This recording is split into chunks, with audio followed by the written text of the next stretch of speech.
واضح ہو رہے بیٹھ میں بھی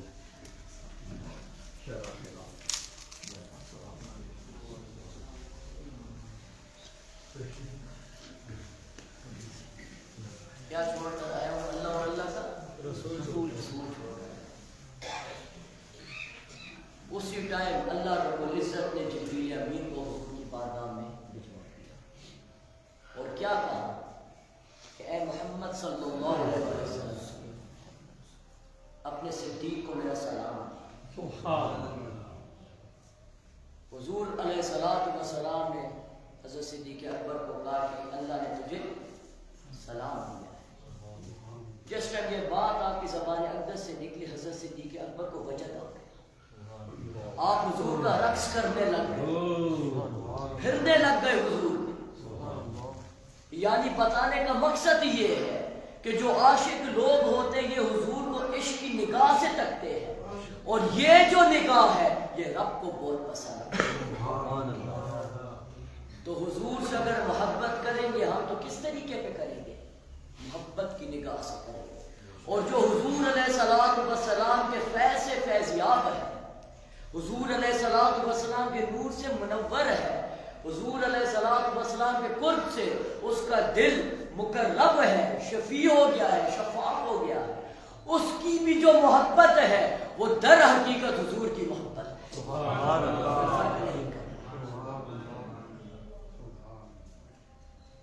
ہست در سینہ ما جلوہ جانان، بت پرستین دل ما از صنم خانہ، اے خضر چشم حیوانے کے بر آمی نازی، اے خضر چشم حیوانے کے بر آمی نازی، بوت یا قطرے سے درد تہے پیمان ہے۔ کیا فرماتے ہیں ابو علی شاہ قلندر رحمۃ اللہ تعالی؟ ہست در سینہ ما جلوہ جانا، کہتے ہیں میرے قلب کے اندر میرے محبوب کا جلوہ ہے، میرے سینے کے اندر کیا ہے؟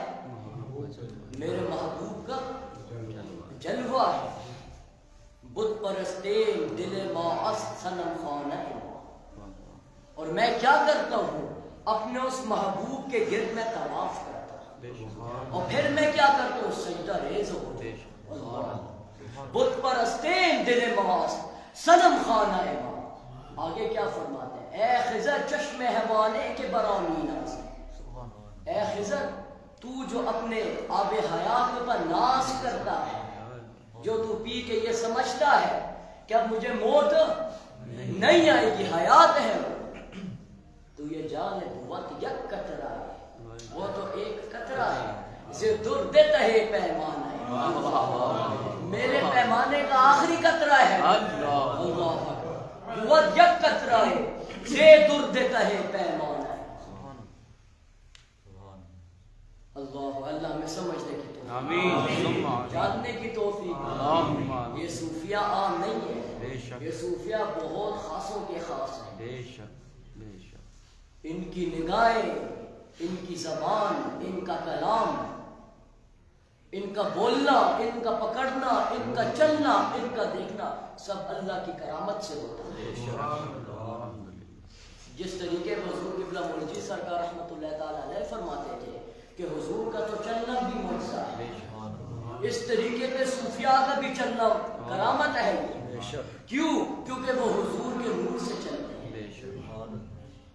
اللہ رب العزت ہمیں سمجھنے کی توفیق دے۔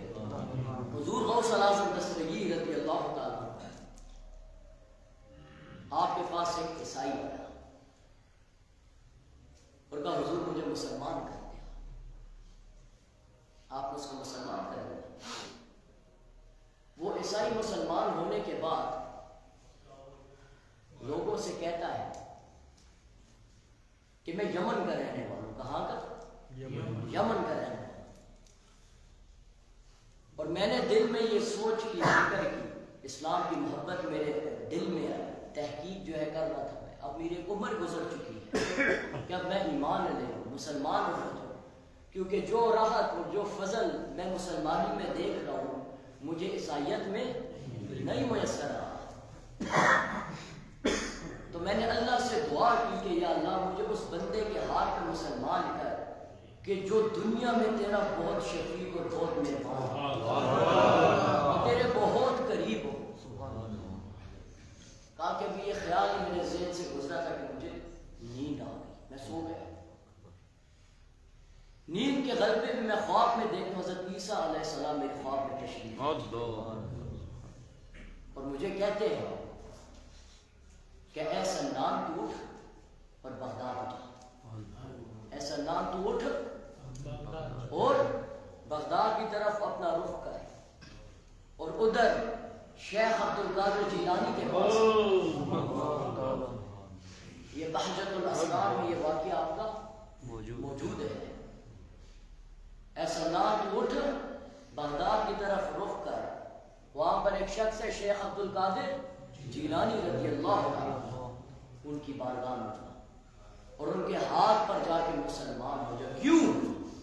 کیونکہ روئے زمین پر اس وقت وہ سب سے بہتر ہے.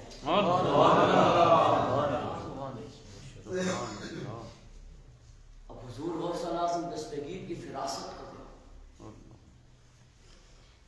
دمدم روح القدس اندر معین میدان من نمیدانم مگر عیسیٰ ثانی شدہ خلق می گفتن دکیرا را و دشواری را اے افاق اللہ کے من بارے با آسانی شدہ. اللہ رب العزت کھول دیتا ہے جب حضور علیہ السلام کے نور کے اندر ایک بندے کا وجود مل جائے. اس کی یہ فراست ہوتی ہے کہ وہ انبیاء کی صفات میں گل مل جاتا ہے. تو حضور غوث اعظم دستگیر کی فراست کیا ہو, جن کے وجود اقدس میں حضور نے اپنا وابدان اتارا. پھر مولا علی المرتضیٰ کرم اللہ تعالی وجہ قریب کو کہا علی تو بھی نہ کہ اگر کچھ بچ گیا ہے تو وہ بھی کاملیت پر میرے عبد القادر سے کچھ چھپا نہ رہے, سب کچھ عیا ہو جائے, سب کچھ ہو جائے. صوفیاء لکھتے ہیں کہ حضور غوث اعظم دستگیر مظہر مولا علی المرتضیٰ, وہ مولا علی المرتضیٰ کا جمال تھے, مولا علی المرتضیٰ کا جلال تھے. ان کی صفات ان میں دوڑتی تھی, چلتی تھی.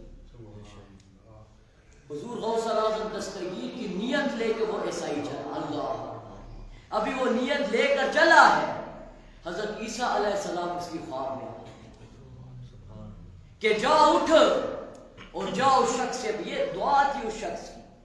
حضور غوث پاک کو معلوم تھا آپ کے تصرف میں ہر زمانہ ہے, آپ کے تصرف میں لوگوں کے گمان بھی ہے, آپ کے تصرف میں لوگوں کی تمنائیں بھی ہیں, آپ کے تصرف میں وہ بھی خود فرماتے ہیں کہ جب ایک شقی میری بارگاہ میں کھڑا ہوتا ہے تو اس کے کھڑے ہونے سے پہلے مجھے معلوم ہو جاتا ہے کہ فلاں شخص فلاں وقت میں میرے پاس آ کے طائب ہو.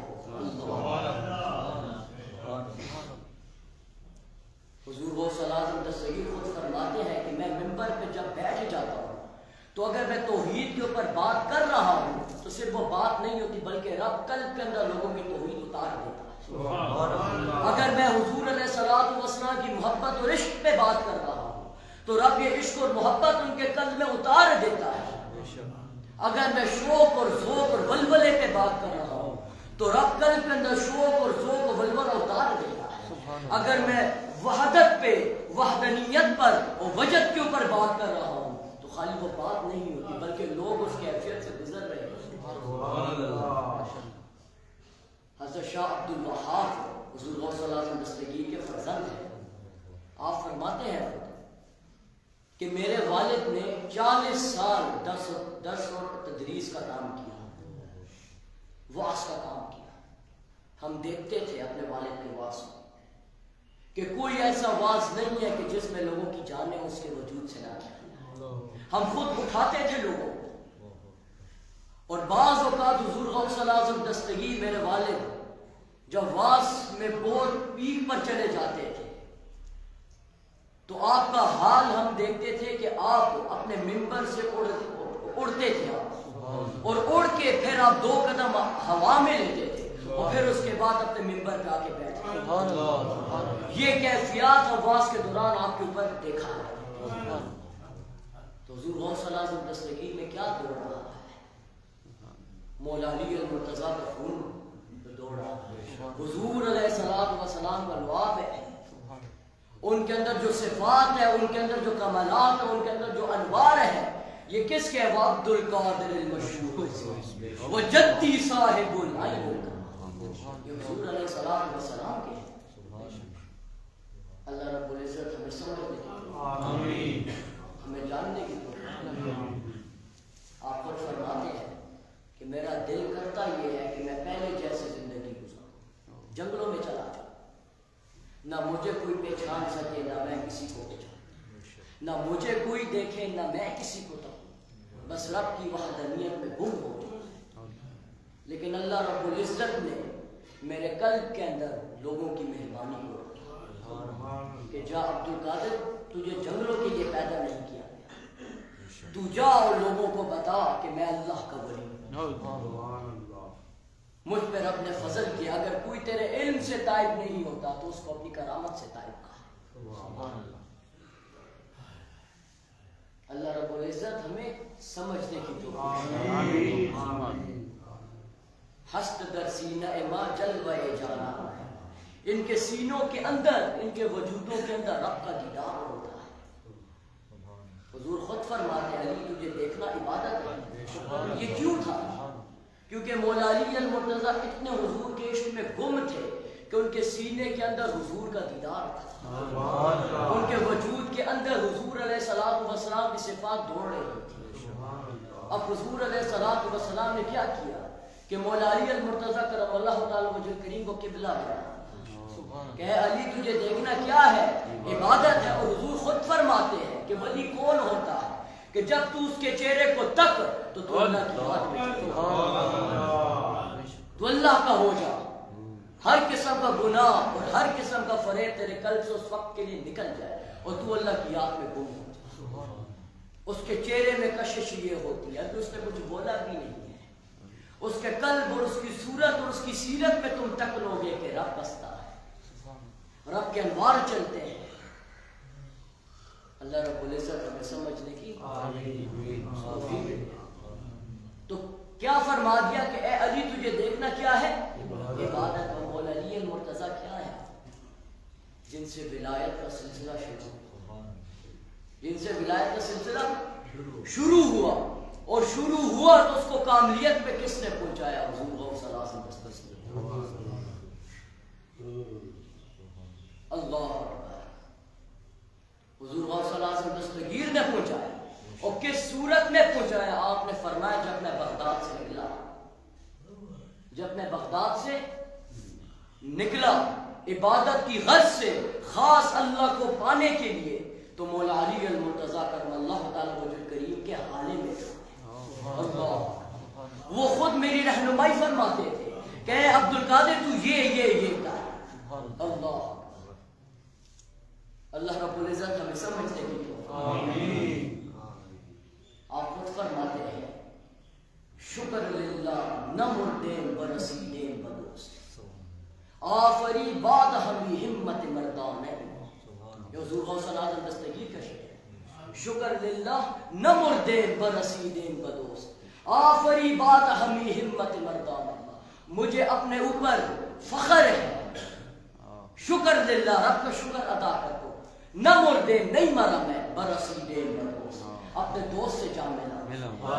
اگر تم یہ جانتے ہو کہ میں تمہارے درمیان نہیں ہوں تو یہ تمہارا گمان ہے. تم نے مجھے ابھی دل سے جانا ہی نہیں ہے, مانا ہی نہیں ہے. تو مجھے دل سے مانو تو صحیح, مجھے پکارو تو صحیح, میری ہیبت میں بیٹھو تو صحیح, پھر تم جانو نہ مردین برسیدین بدوست, میں تو اپنے رب سے جا ملا.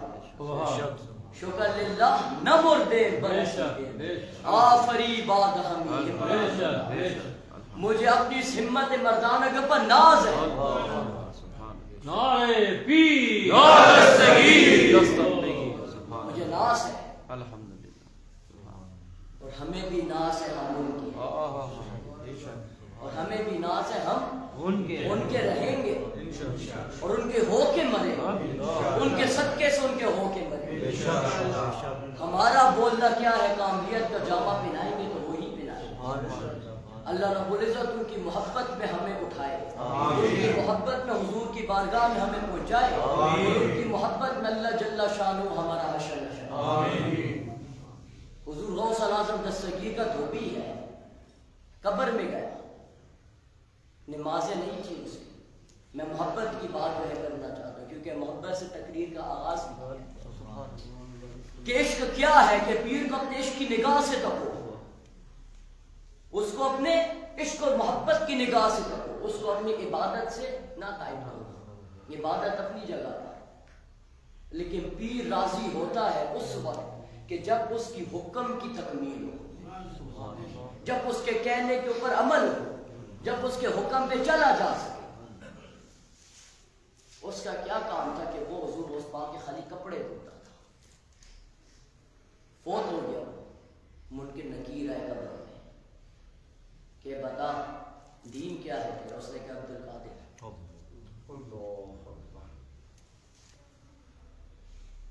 فرشتوں نے 3-4 سوال کیے، اس نے ہر سوال کے اوپر یہی کہا کہ عبد القادر جینا۔ فرشتے اوپر گئے اللہ کے پاس، وہ یہ کہہ رہا ہے، اللہ نے فرشتوں کو کیا کہا کہ اس کو بخش دو، اس کو بخش دو، سے حال نہ پوچھو، تمہیں معلوم نہیں ہے وہ کس کا نبی ہے۔ انسان اپنی نسبت سے پہچانا جاتا ہے، انسان اپنے کام سے جانا جاتا ہے۔ اگر اس کا کام اور اس کی نسبت اچھی ہو تو روز محشر بھی وہ اسی نسبت اور اسی کام سے جانا ہے۔ تو وہ محبت کرتا تھا حضور غوث الاعظم دستگیر سے، اللہ رب العزت نے اس کا حساب ہی نہیں لیا اور اس کو بخش دیا۔ پیر کی محبت جو ہوتی ہے یہ اسی لیے ضروری ہوتی ہے کہ یہ محبت دنیا میں بھی کام آتی ہے، کوئی شک نہیں ہے اس میں، آزمائش ہر بندے پر آتی ہے، لیکن یہ محبت زیادہ قبر میں کام آتی ہے، جہاں پر ہر چیز رہ جاتی ہے، اور اگر کچھ کام آتا ہے تو وہ حضور کی محبت اور پیر کی محبت ہے۔ ای قدر رندم کے از چشمم شراب آئے، وز دل پر حسرتم دودے کا باپ آئے۔ یہ مولانا جامی کا شعر ہے۔ آپ فرماتے ہیں اتنا مست میں حضور کی یاد میں، ای قدر رندم کے از چشمم شراب آئے، کہ اس کے عشق اور محبت کے حضور علیہ الصلوۃ والسلام کے چشمے میری آنکھوں سے بہ رہے ہیں۔ ای قدر رندم کے از چشمم شراب آئے، وز دل پر حسرتم دودے کباب آئے۔ اور میرے قلب کا یہ حال ہے، جس طریقے پہ کباب سے دھواں نکلتا ہے اس طرح میرے قلب سے حضور کے عشق کی دھویں نکلتا ہے۔ یہ عام سی باتیں نہیں، بڑی خاص باتیں ہیں۔ اللہ رب العزت ہمیں سمجھنے کی توفیق، اگر ہم نہ سمجھ پائیں تو اللہ رب العزت ہمیں نسبت اور محبتوں میں رکھے، اسی نسبتوں سے اور محبتوں سے ہم جائیں، تاکہ اللہ رب العزت ہمارے اعمال کو تو تکے ہی نہ۔ مجھے تو میرے اعمال کا پتہ ہے وہ قابل قبول نہیں ہے، لیکن اس محبت کا پتہ ہے کہ یہ قابل قبول ہے، اس بات کا پتہ ہے کہ اس بات کی رب لاج رکھے گا اور میرا حساب نہیں کرے گا۔ میں تو کہتا ہوں میں تمہارا ہوں، تو بھی کہہ دے کہ یہ ہمارا ورد زمان یہی ہوتا ہے۔ آگے آپ فرماتے ہیں مولانا جامی اور شعر فرماتے ہیں آپ کے، یار من در نیم شب جو بے نقاب آئے، زائد 7 سال از مسجد خراب آیت بھی۔ آپ فرماتے ہیں اگر میرا یار آدھی رات کو اپنا جلوہ کرا، یار من در نیم شب جو بے نقاب آیت بھی، اگر آج ہے وہ دیدار کروا دے، زائد 7 سال از مسجد خراب آیت، تو جو 70 سال سے جو زائد مسجد میں عبادت کر رہا ہے وہ بھی اپنی نمازوں اور عبادتوں کو چھوڑ کے رقص کرتا ہوا مسجد چکا ہے۔ اتنا میرے یار کے دیدار میں لطف ہے، بہر سو جلوے دلدار دیدہ، بہر چیزیں جمال یار دیدہ، نہ دیدم ہے چشہرہ خالی ازوے، پر ازوے اوچہ و بازار دیدہ، جو خود را بنگرم دیدہ حمونت، جمال خود جمال یار دیدہ، نماز زائدہ بردار، نماز زائدہ محراب و منبر، نماز عاشقہ بردار، یہ جو عشق اور محبت کے جو سودے ہوتے ہیں اور جو عشق اور محبت کی نگاہ سے آتا ہے، اللہ رب العزت کے ہاں اس کا ایک عجیب مقام ہوتا ہے۔ اللہ رب العزت اس کو اپنے حضور مقبول کر لیتا ہے۔ اللہ رب العزت اس کی عبادت تو اپنی جگہ پر، اس کے جو عام کام ہوتے ہیں، جو وہ چلتا ہے، پھرتا ہے، دوڑتا ہے، کام کرتا ہے، اللہ رب العزت اس کو بھی تکتا ہے، عاشق کے، جو عاشق ہوتا ہے اپنے محبوب کا۔ اللہ کیا فرماتا ہے کہ میں کسی کی صورت و سیرت کو نہیں دیکھتا، لیکن میں حضور کی صورت ہوتا ہوں۔ یہ کیوں ہے؟ کیونکہ اللہ اپنے محبوب سے محبت فرماتا ہے، عشق فرماتا ہے۔ اب جو حضور کے عشق میں وارفتہ ہو جائے تو کیا اللہ اس کے وجود کو نہیں تکتا؟ لوگوں کے ذہن میں یہ بات آ سکتی، لیکن حضور اب یہاں پہ خود فرماتے ہیں مولا علی المرتضیٰ کو دے کر، علی تجھے تکنا بھی عبادت ہے۔ اب جس کے وجود کو حضور تک رہے ہیں تو کیا رب اس کے وجود کو نہیں تکے؟ اور جو اس کے فیض سے فیض یاب ہو، جو اس کے نور سے منور ہو، تو کیا اللہ اس کے بھی وجود کو نہیں تکے؟ یہ ایک ہی نور ہے، یہ ایک ہی بات ہے، یہ ایک ہی نگاہ ہے جو حضور سے چل کر اولیاء کے سینے تک آتی ہے۔ پیر کامل صورت ذل، یعنی دیدے پیر دیدے کے۔ جو پیر کامل ہوتا ہے وہ کون ہوتا ہے؟ صورت ذل الہ۔ میری باتوں پہ خفت نہیں ہوتی، میرے خیال میں بول ہوتے ہیں۔ نعرہ تکبیر، نعرہ رسالت، نعرہ حیدری، نعرہ پیر۔ پیر کون ہوتا ہے؟ جو صورت ذل الہ، اس کا دیکھنا ہی نہیں ہے، بلکہ کس کا دیکھنا ہے؟ رب کا تکنا ہے۔ یعنی دیدے پیر دیدے کے بریا۔ اللہ رب العزت ہمیں فارسی سمجھنے کی توفیق۔ اصل کلام، اصل وحدت و نور اگر کسی چیز میں ہے تو ان صوفیاء کس کلام میں؟ مولانا جامی، مولانا روم، بو علی شاہ قلندر رحمۃ اللہ تعالی، امیر خسرو، نظام الدین اولیاء، ان کے جو کلام ہے اس میں معرفت ہے، دین بھی ہے، لیکن دین کی حقیقت ہے کہ دین کو کس طریقے پہ اپنے سینے میں رکھ کے دین کے اوپر تمہیں چلنا ہے۔ دین اس چیز کا نام نہیں ہے کہ خود کو قید بند میں ڈال دو، حقوق العباد بھی کرو، حقوق العباد کو بھی انجام دو، پھر اس کے بعد حقوق اللہ تمہارے آتے۔ یہ صوفیاء کی صحبت سے ملتا ہے کہ وہ ہمارے اندر ہمارے چھپے ہوئے مرض کو بتا دیتے ہیں، جو ہمارے اندر موجود ہوتا ہے، جس کی وجہ سے رب کی رحمت ہمارے قلب پہ اترتی نہیں ہے، ضائع ہو جائے۔ تو یہ صوفیاء کی صحبت ہوتی ہے، یہ کلام ہوتے ہیں۔ جب ہم کسی صحبت میں جا کے بیٹھتے ہیں تو وہ اس پردے کو تک لیتا ہے، وہ دیکھ لیتا ہے کہ اس میں کون سا پردہ مسئلہ کر رہا ہے، وہ اس پردے کو نکال لیتا ہے، پھر اس کی زندگی جو ہے بدل جاتی ہے۔ حدیث قدسی میں ہے کہ حضور علیہ السلام فرماتے ہیں کہ جو میرے ولی سے عداوت رکھتا ہے اللہ کو اس سے اعلان جنگ ہوتا ہے، تو جس کا اللہ سے اعلان جنگ ہے اللہ پھر اس سے کیسی جنگ میں کرے گا؟ اللہ کی جنگ بہت خطرناک ہے، در حقیقت حضور کی اس سے جنگ ہے۔ خدا جس کو پکڑے چھڑائے محمد،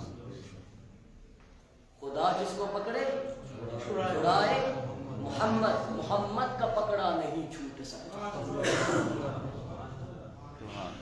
حضور علیہ الصلوۃ والسلام کی زبان اقدس سے جو بات نکل گئی اپنے مومنین کے بارے میں وہ یہ جان لو وہ رب کی بات ہے۔ وہ کس کی بات ہے؟ رب کی بات ہے۔ ہمیں چاہیے کہ ہم حضور علیہ الصلوۃ والسلام کی اتباع کریں، ہم حضور علیہ الصلوۃ والسلام کی شان اور عزت اور تکریم کریں، اور حضور علیہ الصلوۃ والسلام نے جس جس طریقے پہ ان مومنین کی شان ہمارے قلب میں ڈالی ہے بعین ہی ویسی ہم اس کو جانے اور اس کو مانے، اور اس کے اوپر اپنی عقل کو نہ آنے بلکہ اپنے دل سے مانے۔ کیونکہ دین کا سودا زبان سے نہیں ہوتا، دل سے ہوتا ہے۔ جو دل سے سودا ہو جاتا ہے وہ عشق میں پلٹ جاتا ہے۔ عقل قربان کن بپیش مصطفیٰ، یہ کیوں کہا کہ عقل الجھا دیتا ہے، عقل سوال کو پیدا کرتا ہے، عقل اختلاف کو ڈال دیتا ہے، باتوں کو نکال دیتا ہے۔ جو دل کے سودے ہوتے ہیں وہ اختلاف سے محرم ہوتے ہیں، پاک ہوتے ہیں۔ جہاں پر یار بیٹھا ہے ادھر مرید بیٹھا ہے۔ اگر حضور نے کہہ دیا دن ہے تو پھر دن ہوتا ہے، اگر حضور نے کہہ دیا جنگ ہے تو یہ پھر دیکھا نہیں جاتا کہ جنگ کب آئے گی، وہ نکل پڑتے ہیں۔ اس طرح حضور علیہ الصلوۃ والسلام کے قلب سے فیضیاب یہ جو صوفیاء ہوتے ہیں یہ مظہر ہوتے ہیں کس کا؟ الا ان اولیاء اللہ لا خوف علیہم ولا هم يحزنون الذین